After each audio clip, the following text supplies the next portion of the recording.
자, 오늘은 오순절 부흥운동 세 번째 시간입니다. 오늘은 이 성령의 역동적인 역사, 기사와 표적이 현대 교회 안에서 이 터부시되는 역사적인 어떤 이유에 대해서 함께 공부를 해보도록 하겠습니다. 자, 16세기 종교개혁 이후에 개신교 일부 진영은 이 신약 성경이 완성된과 동시에 기사와 표적 또한 종결되었다는 이 계시 완성론을 정립을 하게 되었습니다. 그래서 하나님의 특별 계시는 성경에 완전히 기록되었고 더 이상의 계시적 표적은 성경의 근위를 위협할 수 없다, 이렇게 이제 주장하게 되었습니다. 그리고 성령의 역사는 이 내면적인 거듭남, 물과 성령으로 거듭남과 그 다음에 예수 그리스도를 닮아가는 성화의 과정에만 국한된다고 봤다고 하는 거죠. 그러니까 성령의 내적인 역사만을 이제 인정하고 성령의 역동적인 이 나타남과 은사와 기사 표적에 해당되는 성령의 외적 역사를 이제 부정하게 되었다고 하는 거죠. 자, 이런 이 보수 개혁주의 진영의 대표적인 학자로 치면은 비비 워필드 같은 분을 들 수가 있습니다. 워필드는 기적의 종말이라는 책에서 사도 시대 이후에 초자연적인 은사는 끝났다라고 주장을 했습니다. 며칠 전에 올린 잠 메가드의 이 신학적 공헌과 아쉬운 점에 대해서도 이미 이것을 언급한 바가 있습니다. 그 다음에 이제 존 칼빈도 기독교 강요에서 이 1세기 사도들의 표적은 당시 복음이 전 세계로 퍼져나가는 초창기에 이 복음을 증거하기 위한 것이고 이후에는 불필요하다고 이제 또 적고 있습니다. 자, 그러나 이것은 이제 고린도 전서 12장부터 14장이 사실 은사장이죠. 여기에 지속적인 은사 강조에 대한 해석을 어떻게 하느냐에 또 좌우된다고 할 수가 있겠습니다. 예를 들면은 고린도 전서 13장 10절에 보면은 온전한 것이 올 때는 부분적인 것이 다 패할 것이다라고 하는 말씀이 나오죠. 그래서 개혁주의 진영에서는 이 온전한 것을 물어보나요? 바로 정경이 완성되는 것, 성경이 완성되는 것, 주 4세기 시점으로 이제 해석을 하고 있는 거죠. 그리고 이제 이어지는 12절에 보면은 지금은 우리가 그를 보는 같이 희미하나 그때는 얼굴과 얼굴을 대하여 볼 것이요. 지금은 부분적으로 아나 그때는 주께서 나를 아는 것 같이 내가 온전히 알리라라고 사도 바울이 이제 얘기를 하고 있습니다. 그런데 개혁주의 신학자들은 대부분 이것을 정경 완성, 성경이 신구약 성경이 완전히 완성되는 시점을 지금 얘기하고 있는 것이다, 이렇게 보통 해석을 하고 있죠. 그러나 사실은 이제 고린도전서 1장 7절을 보시면 오히려 사도 바울은 이 은사가 예수 그리스도의 재림 때까지 계속되고 있음을 강조하고 있다는 것을 볼 수가 있습니다. 바울은 어떻게 얘기해요? 너희가 모든 은사의 부족함이 없이, 자, 은사 문제가 논쟁화되고 은사 문제로 인해서 파벌이 형성되고 교회 질서가 어지러웠던 이 고린도 교회에 보내는 편지에서 사도 바울은 놀랍게도 이제 모든 은사를 멈춰라 라고 얘기하는 것이 아니라 오히려 은사가 더욱더 활성화될 것을 역설적으로 고린도전서 1장에서 기록을 하고 있다는 것을 우리가 주목할 필요가 있습니다. 너희가 모든 은사에 부족함이 없이 우리 주 예수 그리스도의 나타나심을, 이제 예수님의 재림이죠. 그때는 임박한 예수 그리스도의 그 재림이라는 종말론을 견지했지만 그 나타나심을 기다림이라고 바울은 적고 있다고 하는 거죠.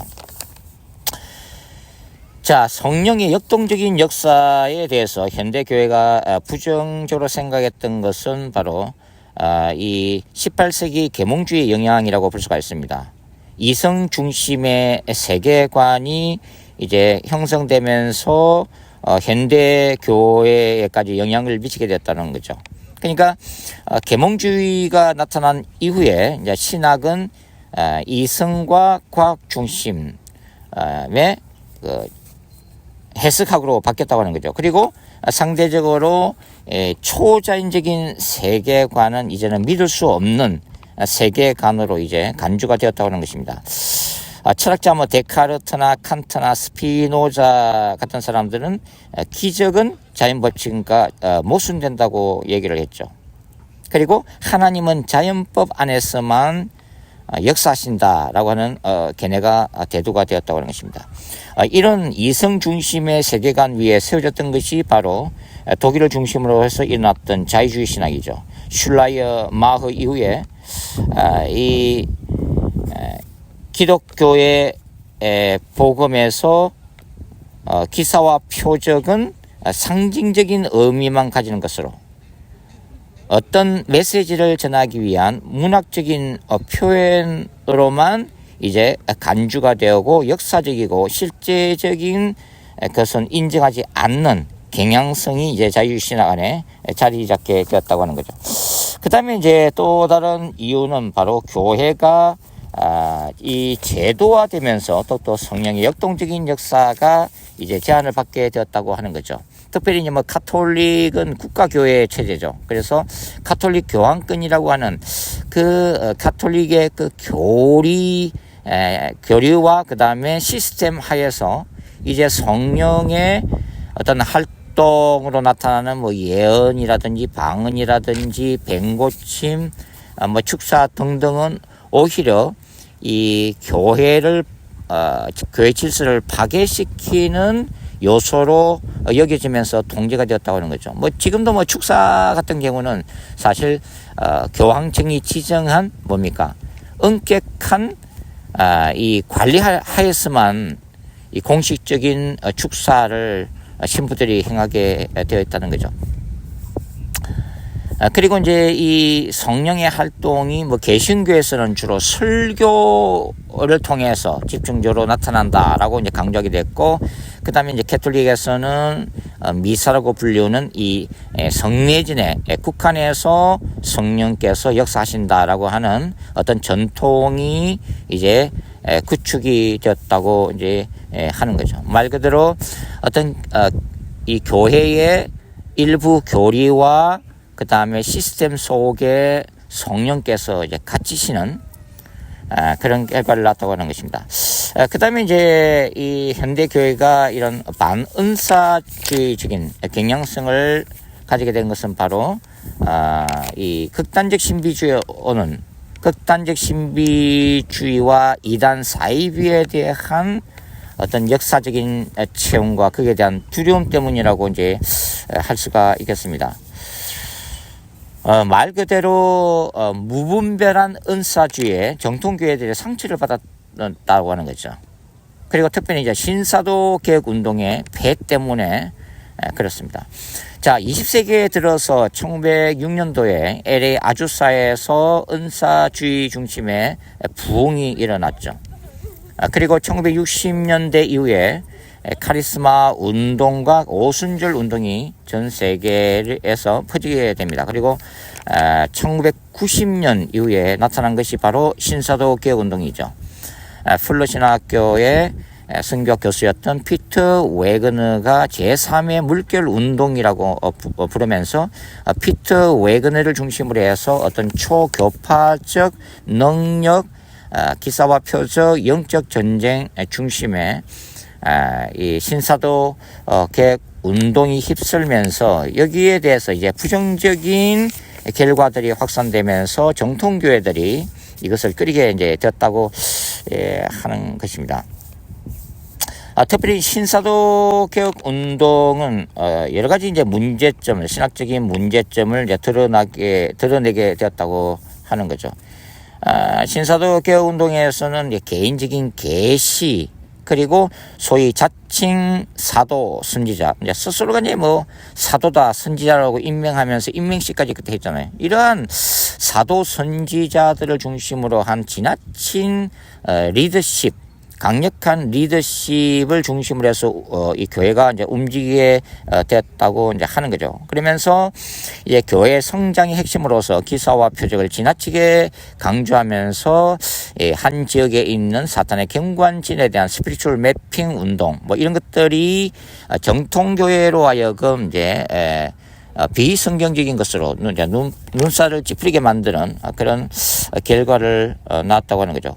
더군다나 이러한 신사도 개혁 운동의 여파는 이제 번영신학과 이렇게 결합이 되면서 성령의 역사심, 성령의 체험이 그 물질적인 축복과 성공, 뭐 건강과 또 연결이 되어지고 예배가 너무 지나치게 감각화되고 너무 감정이 고조되는 그런 분위기까지 파생적으로 이제 낳게 되면서 이 모든 것들이 존 메가드 목사님이 비판했던 것처럼 하나님 앞에 신령으로 드려야 될 이런 예배를 파괴시키는 사탄적인 운동으로 이제 정제가 되었다고 하는 것입니다. 그래서 정통 복음주의 교회는 이러한 혼란을 경험하면서 그리고 이러한 성령의 역동적인 역사를 이단적인 경험으로 경계하면서 결국은 성령의 초자연적인 사역에 대해서 전면적으로 침묵하거나 회피하게 됐다는 거죠. 그러니까 예언 운동이나 방언, 치유, 축사 등을 이단과 동일시 해버리거나 신학적인 위험으로 간주하고 그 다음에 정말 성령께서 일으키시는 기사와 표적조차도 사탄이 일으키는 것으로 정지하면서 성령을 회방하는 죄까지 이제 지었다고 하는 것입니다. 그리고 성령의 역사를 단지 아까 제가 말씀드린 내적인 어떤 역사, 즉 성화와 인간의 양심을 조명하고 또 신자가 말씀을 이해하도록 성령께서 감화하시고 빛을 비추는 이러한 영역에서만 활동을 한다고 이제 범주를 정해 이제 버렸다고 하는 거죠. 그리고 일부 극단적 신비주의 교회에서 일어나는 극단적인 사례를 마치 전체의 건전한 이 오순절 은사주의 진영에서 다 그런 것처럼 투사하면서 성령 역사나 성령 체험을 전면적으로 부정하게 이르다고 하는 거죠. 자, 종말론적 기록관 전쟁 신학적 관점에서 보면 초대 교회의 기사와 표적은 이 땅의 인간의 죄의 기반 위에 쌓아 올려진 사탄의 나라를 침노하시는 하나님 나라의 능력으로 임했다고 볼 수가 있습니다. 제가 존 메가드 목사님 관련 동영상에서도 이미 말씀드린 것처럼 말씀과 은사, 지성과 영성, 이 성경 신학과 성령의 역동적인 역사로서의 기사와 표적이 균형을 이루어야 되고 무엇보다도 영원한 진리의 말씀이 우선시되면서 건전한 성경 신학으로 언제든지 극단화될 수 있는 이런 성령 운동에 대해서 분별을 가지고 그것을 컨트롤해 나가야 된다는 것을 제가 말씀을 드렸습니다. 이 사도행전과 바울 서신에 나타난 기사 표적은 그럼에도 불구하고 단순한 신비체험이 아니라고 하는 것을 하나님이 일으키시는 기사와 표적은 고통받는 인간을 향한 하나님의 놀라운 사랑의 현현이고 이 죄와 사탄의 권세를 무너뜨리는 종말론적 거룩한 전쟁의 영적 무기로 나타나고 있다고 하는 거죠. 그래서 바울은 고린도전서 4장 20절에서 뭐라고 그래요? 하나님의 나라는 말에 있지 아니하고 능력에 있습니다 라고 얘기하고 있다고 하는 거죠. 그러나 현대 교회는 이러한 하나님 기사와 표적이 하나님 나라의 임함의 하나의 어떤 파트 한 부분으로 이해하기 전에 지금까지 말씀드린 여러 가지 신학적, 역사적, 경험적인 오해와 그 다음에 초자연적인 세계관이 사라지고 이성 중심의 과학적 합리주의가 교회에 자리 잡으면서 사탄조차도 그 실제를 인정하기보다는 하나의 추상화, 비인격적인 존재로 객화시키고 엄연한 영적 전쟁의 현실을 외면하면서 성령의 권능과 초자연 역사가 상징화되어 버렸다고 하는 거죠. 그래서 결론적으로는 표적과 기사, 병고침, 악령 추방은 교회의 사역에서 사라져 버렸다고 하는 거죠. 그리고 사실 세상 사람들은 바로 이런 것들 어디에서 찾습니까? 바로 무속인들이 악령의 역사를 쫓아내고 이 영적 세계를 다루는 것에서 이제 그 영적인 갈급함을 채우고 있다는 거죠. 뭐 테마사들이나 또 사탄주의 심령술의 수많은 영혼들이 교회가 잃어버린 이 초자연적인 능력을 이런 데서 찾으면서 결국은 많은 사람들이 사탄에게 미혹되어서 지옥으로 떨어져 가고 있다 하는 거죠. 결국 오늘날 교회는 이런 어떤 성령의 역동적인 역사나 초자연적인 기사와 표적이나 이런 것들이 극단적 신비주로 언제든지 교회가 빠질 수가 있고 그 다음에 이단시 될 수 있다고 하는 이런 어떤 그 위험을 과대평가하면서 차라리 안정적으로 교회가 말씀만 선포하고 그 다음에 말씀을 묵상하고 큐티하고 그 다음에 성경을 함께 공부하는 이 안전지대에만 머물려고 하는 경향성을 가지게 되었다 하는 것입니다. 자, 오순절 부흥운동, 예수님이 재림하실 때에 반드시 이러한 초자연적인 성령의 부흥은 일어날 것이라고 믿고 있습니다. 그러기 위해서는 사도행전적인 이런 초자연적인 세계관이 회복되어야 되고 기사와 표적이 나타나야 한다는 거죠. 그렇다 하더라도 기사와 표적에만 집착하는 것은 잘못된 것이라고 누누이 말씀을 드렸습니다. 초대 교회가 교회 성장을 하게 된 가장 간단한 두 가지 기둥은 한쪽에는 성령의 강력한 그 역사, 사도들을 통해서 나타나는 이런 기사와 표적도 있지만 한쪽에서는 사도들과 제자들이 예수 그리스도의 이름으로 박해를 받고 순교의 피를 흘리는 그 순교의 피의 역사 가운데 세워졌다는 것. 그러니까 한쪽에는 성령의 강력한 역사, 또 한쪽에는 하나님이 철저히 침묵하시는 것 같은 박해와 순교 역사, 이 두 가지 기둥에서 세워졌다는 것을 우리가 늘 기억할 필요가 있습니다. 우리는 왜 하나님이 때때로는 초자연 역사를 일으키시면서 때로는 침묵하시고 신자들이 박해당하게 하시고 아무 능력 없이 죽어가게 하시는지 우리는 알 수가 없습니다. 더군다나 현대교회 안에서는 이제는 어찌 보면은 고난의 신비, 십자가를 지고 예수 그리스도를 따라가는 제자도에 대한 이런 이해는 많아지지만 도무지 현대교회에서는 왜 성령의 강력한 역사가 사라졌는지, 왜 정말 수많은 그 병에 시달림을 받는 하나님의 그 정말 신실한 아들, 딸들이 그렇게 하나님께 울부짖음에도 불구하고 왜 병고침의 역사가 일어나지 않는지 우리는 이해할 수 없다고 하는 것입니다. 혹자는 오늘날의 신자들이 그러한 것을 더 간절히 기도하지 않고 사모하지 않기 때문에 상대적으로 그런 역사가 일어나지 않고 사탄의 역사만이 강하게 일어난다고 말씀을 하시기도 합니다.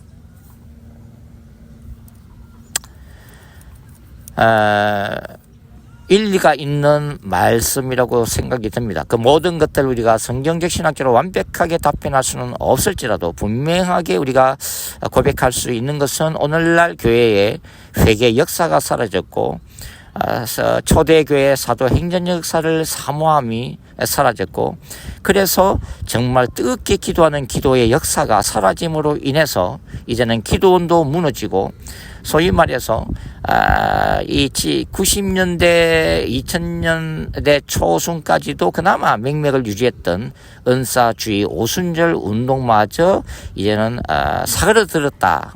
교회는 성령의 불꽃이 이제는 꺼져가고 있다. 다만 지성적인 이 강의 설교와 깊은 성경적인 신학만이 남아 있다고 하는 거죠. 과연 저와 여러분들은 이것으로 만족해야 하는 것인지, 그냥 말씀만으로 만족해야 하는 것인지, 아니면 하나님의 역동적인 그런 역사를 다시 보고 싶어 하는 것인지 고민해야 하는 마지막 시대를 우리가 지금 살아가고 있는 것입니다. 자, 오늘은 오순절 부흥에 대해서 세 번째 시간을 가지면서 여러분과 함께 생각을 해봤습니다. 감사합니다.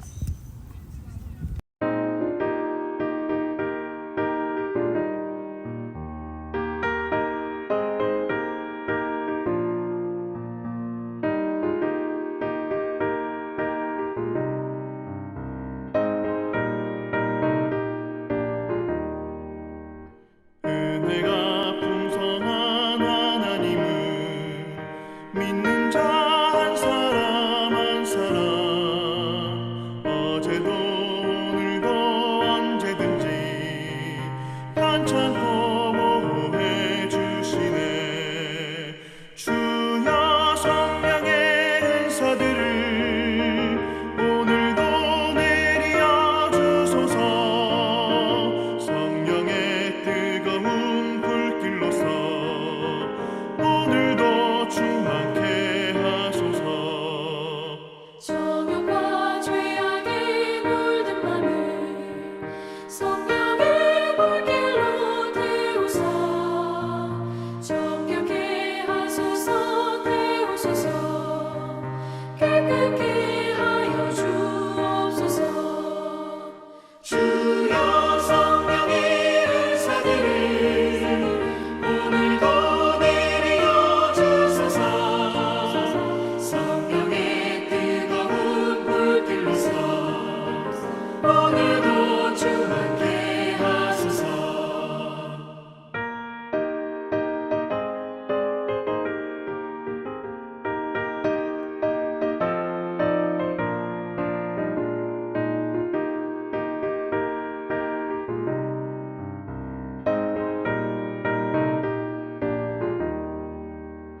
희생의 제물로 돌아가신 어린 양 우리 주 예수여. 구속의 은혜를 내리시사 오늘도 구원해 주소서. 주여 성령의 은사들을 오늘도 내려 주소서. 성령의 뜨거운 불길로서 오늘도 충만케 하소서. 주님의 기쁘신 은혜만을 세상에 널리 전하리니 하늘의 능력과 권세로서 오늘도 입혀 주옵소서.